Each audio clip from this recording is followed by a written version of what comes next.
Hi, I'm Mark Lotwis, Senior Director of Campaign Advocacy at the Save Darfur Coalition. 2010 was a busy and amazing year for us, thanks to the generous support and activity of people like you.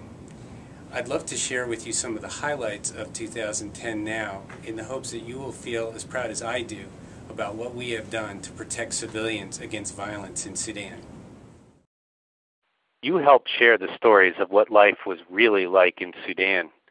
Last winter, we sent a delegation to Darfur, Khartoum, and Juba to conduct a human rights assessment. We learned that people living in IDP camps were still plagued with fear of violence and retaliation. The conditions at the camps, especially when it came to access to water, were truly heartbreaking. Long lines and broken pumps meant that thousands were not getting access to the water they and their families desperately needed.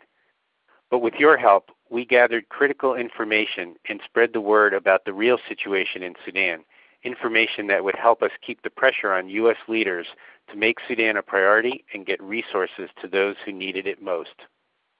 You also took to the streets.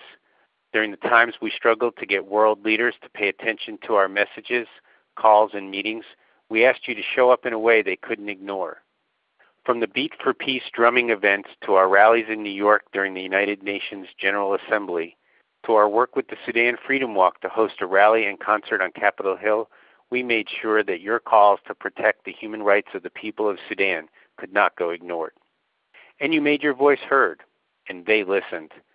Time and time again, we've asked you to send messages to President Obama, Secretary Clinton, and other leaders, and they heard you and began to speak out on Sudan.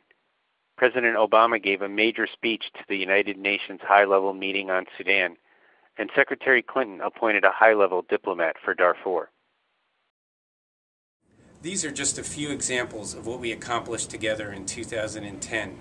It's your actions, your support, and your commitment that is vital to all the work that we do. Thank you.